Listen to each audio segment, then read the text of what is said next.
And I haven't checked the other candidates yet to see how they're doing, but I have a feeling that he pulled away as the biggest winner from the debate. Hey, that's pretty good.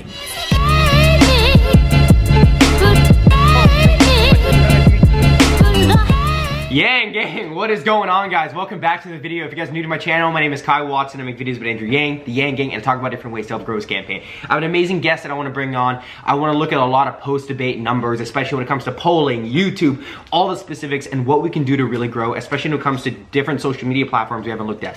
So in the beginning, we're going to go over all those numbers, then we're going to transition to that. I hope you guys enjoy it. Hope you guys find it useful. It's going to be awesome. If you guys are new, make sure to subscribe and hit the notification bell. Yeah, awesome. Enjoy, and let's get started. All right, awesome. Sam, do you want to introduce yourself? Welcome to the channel. Hey, what's up, guys? Thank you so much for having me on, Kai, and thank you for everybody who left comments that we should actually connect. That was a good idea, and Kai for reaching out. So over on my channel, I just do a little bit of political analysis just because I find it interesting to understand the data, because we have for so many years heard from like the media that, oh, this person's winning or that person's winning, or look at these polls that just came out for these 1,000 people said they were going to do this or that. And I want to know what's actually happening, not just like some 1,000 people's opinion on something. The 2016 very much proved to me that the media no longer controls the narrative. Internet is very independent, we're very strong, and there are other numbers that actually can tell you what might happen. Did you see 2016 as like the first big crack in like this whole, you know, the way we've lived for so long, where we trust the media? They're the ones who've kind of been the gatekeepers. That's starting to go away as independent media grows, such as people like you and your channel, which you do. Same for you, Kai. I do. I actually back tested the polls versus what we do for Google and search and YouTube search volume. So what I did is I took Hillary Clinton and Clinton, and then I took Donald Trump and Trump, and I wanted to test that because we already know the results. So I wanted to go back and take a look. If polls predicted this way, I wanted to see what Google and YouTube search volume would predict.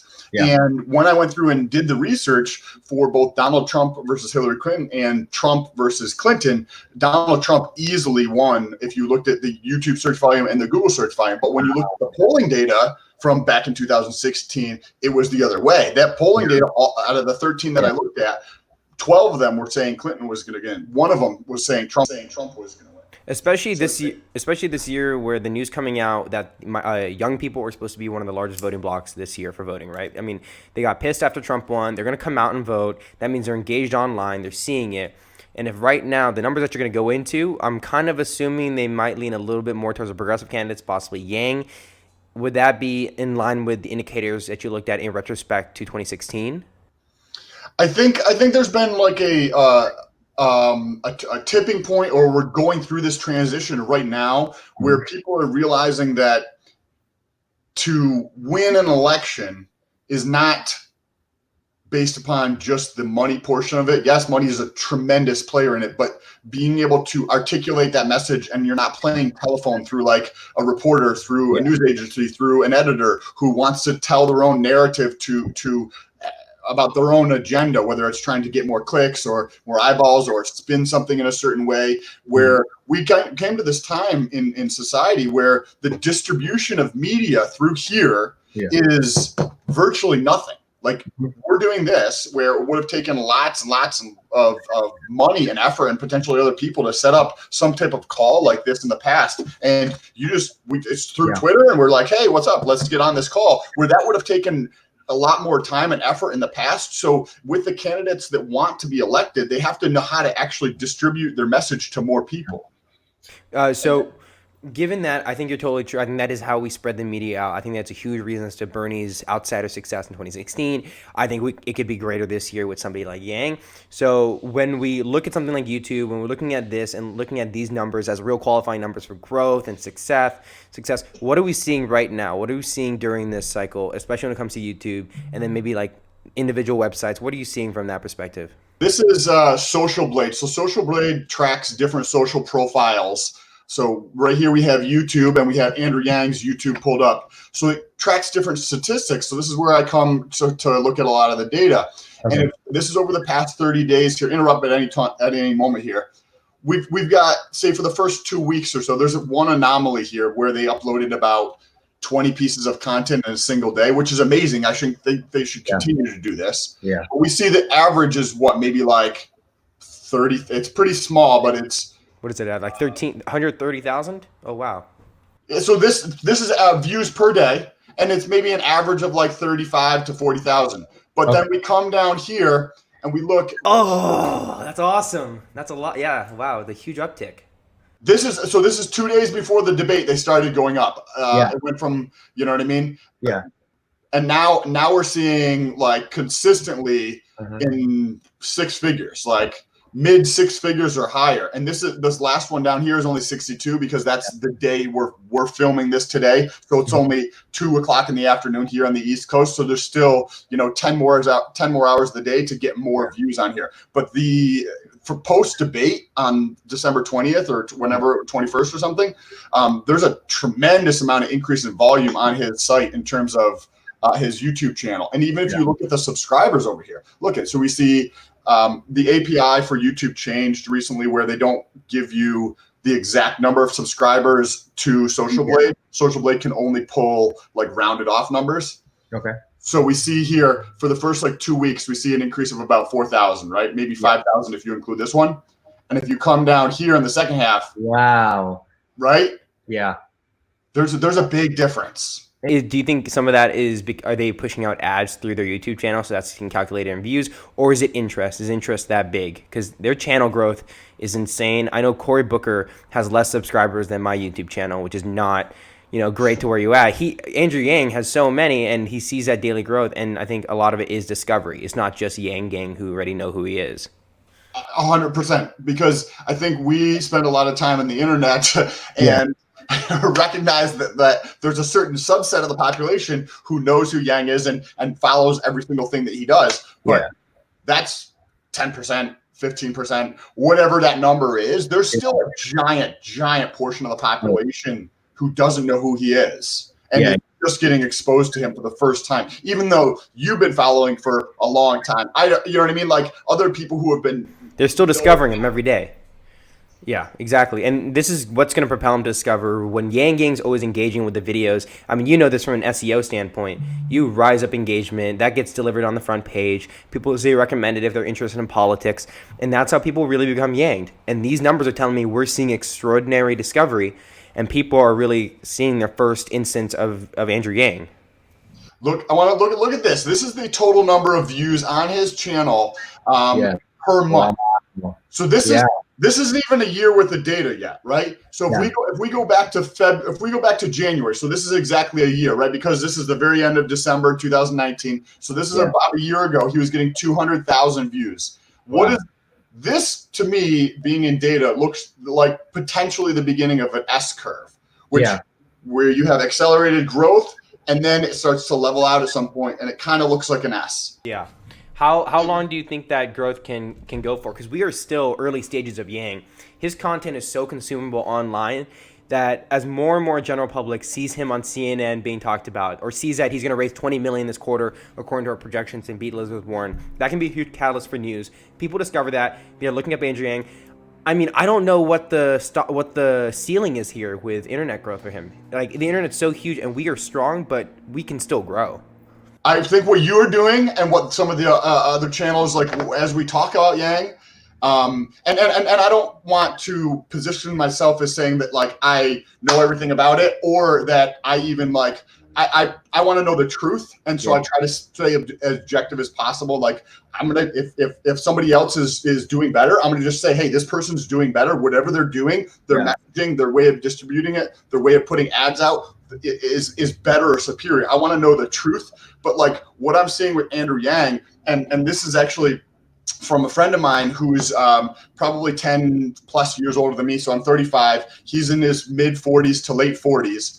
And I told him about this guy. I was like, hey, you should check out this guy, Andrew Yang. He thinks a lot about things the way I would think about things. And he doesn't pay attention to it. And he's not like super involved in it. And he's like, hey, they literally told me this morning, hey, I watched a little bit of Andrew Yang, and he seems like an intelligent person that doesn't actually run as a politician. Yeah, that's the big thing. You realize that through video format. Like when you see him talk, you just pick up he's genuine, he's different. And I think people, and this is a very heady, like high level, but I think people's bullshit fucking meter, apologize, but people's BS meter. Yeah, no, you're right, 100%. Like Yeah. you and I both know, or I would assume that you probably don't believe 100% of what comes out of the media because you know that there's a spin to it. Oh yeah. You pick that up. You learn over time, and people are picking that up. They can tell when people aren't being genuine. Like you see fake stuff on the internet all the time. You learn, you adapt. Like, you know what I mean? That's happening, and the same thing's happening with people. And especially when some of these candidates who aren't online all the time and they try to be, that's when it comes off as forced, right? That's when it's like, this is cringy. Andrew seems a little bit more candid, and you seem that's never been his focus, and that's why he succeeds at it. When you make being big on the internet your focus, you don't end up becoming big on the internet, right? You got to be yourself, and that's what is the key to success here. I think that's why you're growing so quickly. And so with the other, because authenticity and being genuine indexes very high, because a lot of people are, like you mentioned, there's a lot of people who like want to be big on the internet, and they do these things that are not necessarily the most authentic. And tactics do work, right? But in the macro, the truth and being genuine is what wins. And when you watch Andrew Yang, at least from my POV, relative to other things that I have seen, and I don't follow politics closely, just the data, but it doesn't come across as it's being like non-genuine. It comes across as being genuine. And I think people are yearning for somebody that they just want the truth. Don't think anybody fucking trusts politicians at all, like whatsoever. So to have somebody that you could, hey, what he's saying, there's not like conflicts of interest when you say one thing and then you say something over here and you're like, these don't jive. I guess I do agree, your numbers are telling me people are being exposed to that. That's the thought that people are getting. Hopefully, they're being yanged in this way, right? So from there, the next step is they're visiting the Yang website, donating, checking out the policies. Do we have numbers on that? Are we seeing good? Okay, so that's a comparison between all the candidates in this case. Yes, so we do a website ranking of the candidates based upon where their site falls in terms of popularity out of all other U.S. sites. And we use our site for gathering the data called Alexa.com. Okay. And it just puts all together. There's a couple other factors we use, but something interesting that I also saw because of the debate is that leading up to the debate, we can see in yellow here, and I'll try to zoom in a little bit more, but we see that he was 1700th in terms of all the other candidates in the U.S., all the other websites in the U.S. He was way ahead of everybody else, and he could lose ground for about 2 months. Wait, he was behind. Wait, I'm trying to read this chart. How do you explain it to somebody who got a C in geometry? Okay, I apologize. Okay, so what we have here in the U.S. population, this is the popularity of each candidate's website out of all U.S. sites in the United States. It looks like he's losing. Go ahead. It looks like he's losing in this case. Then he has to lose. Oh no, this is popularity. One is number one. Number one is good. Apologize. Okay. So the lower the number, the better. Okay. So he was significant. So I've been doing this ranking for 3 months now, since the beginning of September. He's always been number one in terms of his website. Now you mentioned $20 million potentially for this quarter, and I think the data that I'm seeing would confirm that he could have a potential killer. I would think he would, because when you think about like from an SEO standpoint, also from a data standpoint, if you have more people going to your website than somebody else, if yours is 6,000 and mine's 3,000, I'm gonna have more traffic, which means I can build more profiles using like data analytics to understand the traffic that's coming to my site and actually market to them. It makes you stronger. It makes you know who's landing and resonating with your message. And it's a lot of powerful SEO tools, right? You learn a lot about your demographic and you can market to them. You spend less money because you don't spend money in areas that don't help you out. And so for about 2 months, he was losing ground. He was number one still across the board by like a large margin. Yeah. But for the past 4 rankings that I did, he was losing ground. And then as of the 21st, so the day after the election, he moved from 30 the debate, like this 3,300 basically, to about 2,600th. So he jumped up in just a very short period of time, and then I pulled it up again as of today. That's after the debate, right? You said after the election, 21st? Yes, exactly.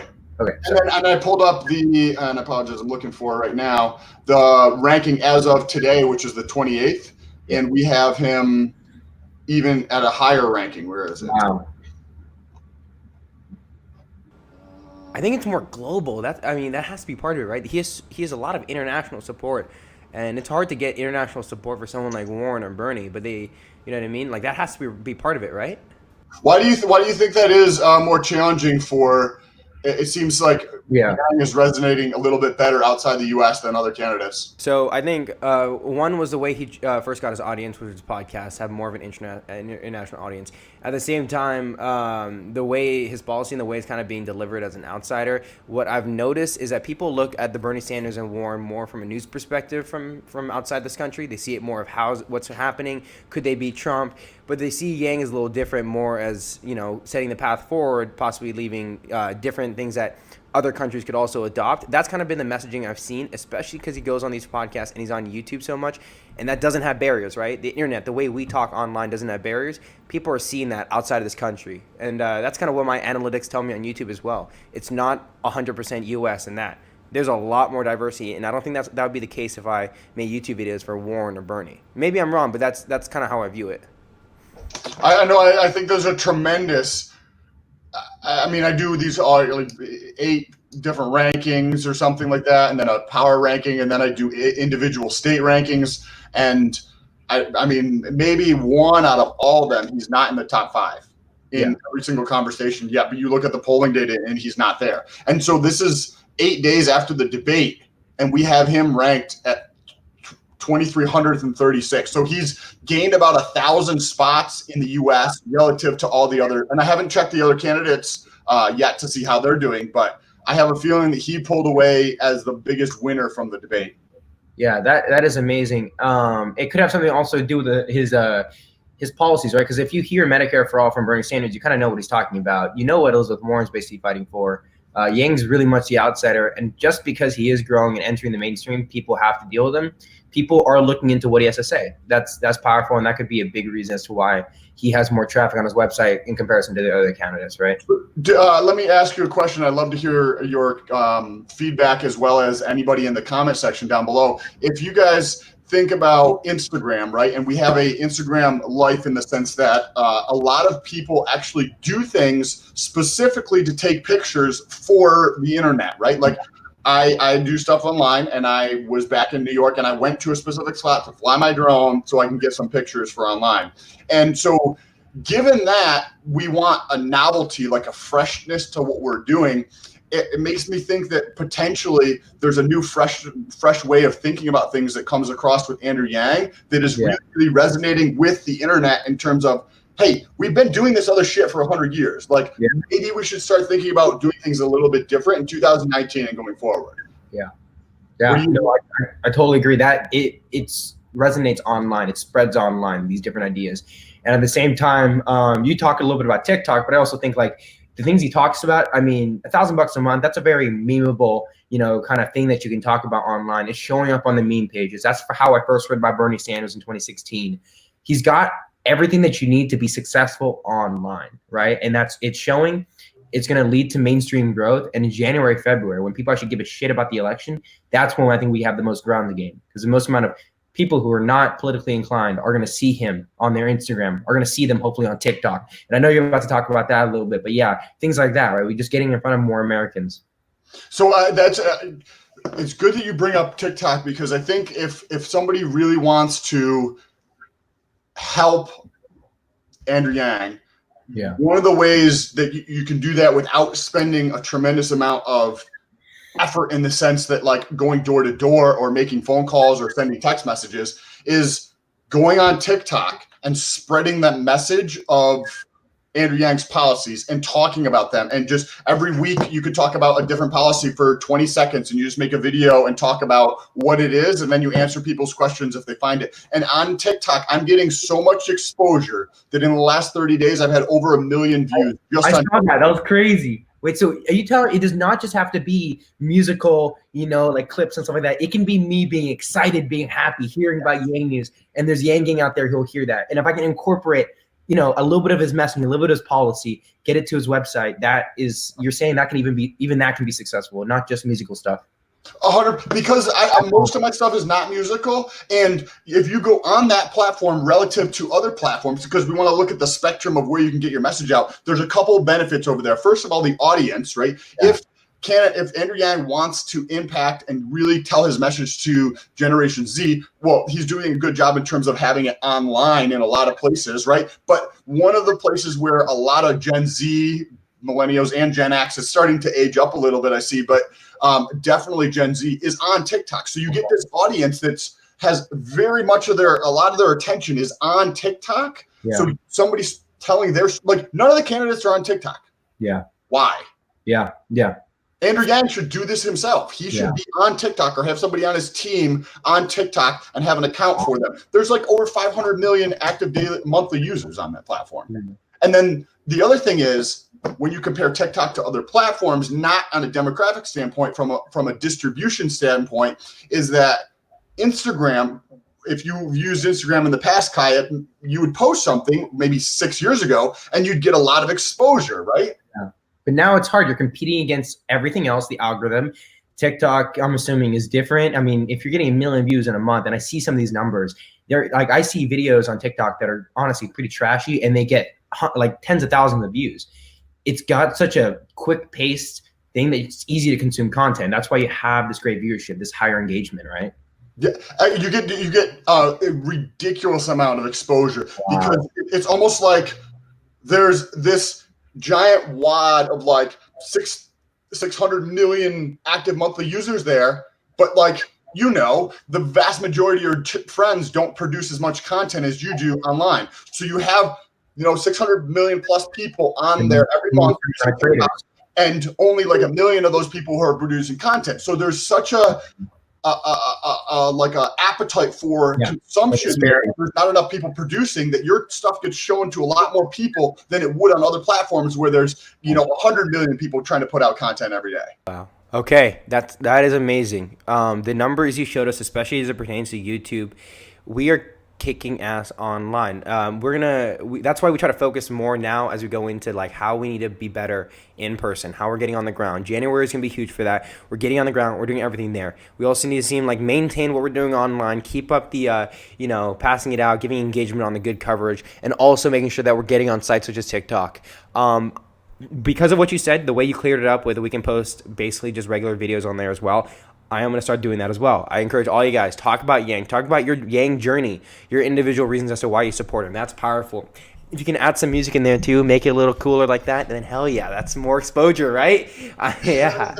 It works. Like you can do really cool edits that would take a computer to do normally, but you can add pictures to stuff, and you can put timestamps on things and do all this interesting stuff within this app. That's also a social media in a sense, and it's the only social platform that is audio centric. Yes, we use YouTube, right, to hear the audio, but at the same time, it's for consuming like this. Where on Facebook or Instagram, that's a different, or Twitter, they're all different things. Where on TikTok, it's all about the audio, because I can make an audio piece, whether it's a song or something else. Somebody can take that. You can make a duet with my thing and basically just do a voiceover. So you can spread in multiple different ways, whether that's just your content being exposed or somebody taking your audio and using that in their TikTok, and you get more exposure this way.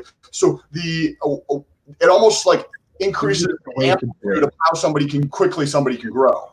Awesome. Thank you so much, Sam. Is there anything else you'd like to add to the YangGang? Any of the great information out there, or do we cover it all? No, we do love hearing your feedback though, guys, in the comments. You guys leave some really insightful gold in the comments. And I know you just think that we want the comments down there, but it is really insightful stuff that you guys leave down there. And we do appreciate it, because that's how I get ideas. I'm sure that's how Kai gets some of his ideas for videos, is by the awesome comments that you guys leave. So if you guys have any thoughts about what we talked about, leave them down below. We'd love to hear what your thoughts are. And leave them. Your YouTube channel is Sam Stolt. Are you on Twitter as well? What other platforms can you reach out? So yes, I will. I'll shoot you over my YouTube channel, and if anybody wants to come over and check it out. Down in the description, all of his information. Go check him out. Give him some love. The best information. When I don't remember who recommended your channel, but I watched so many of your videos. I learned so much from them. They're awesome. Thank you. Awesome. Appreciate you, Kai. Yeah, thank you so much. Awesome. Thank you, Sam. Thank you. YangGang, baby. Awesome. Thank you so much, guys. Thank you so much for watching. I hope you guys found it useful. It was great information. It told us a lot about how successful we are online and how much more we can grow, especially on platforms such as TikTok. I cannot wait to do that. Thank you so much for watching, guys. If you guys want to support my channel directly, as I just dropped out of school, if you guys watched my last video, I'm going down to Iowa for a quarter. If you guys want to support me, my donation links are down below. Thank you so much. I really appreciate it. I'll see you guys next time. YangGang, baby. YangGang!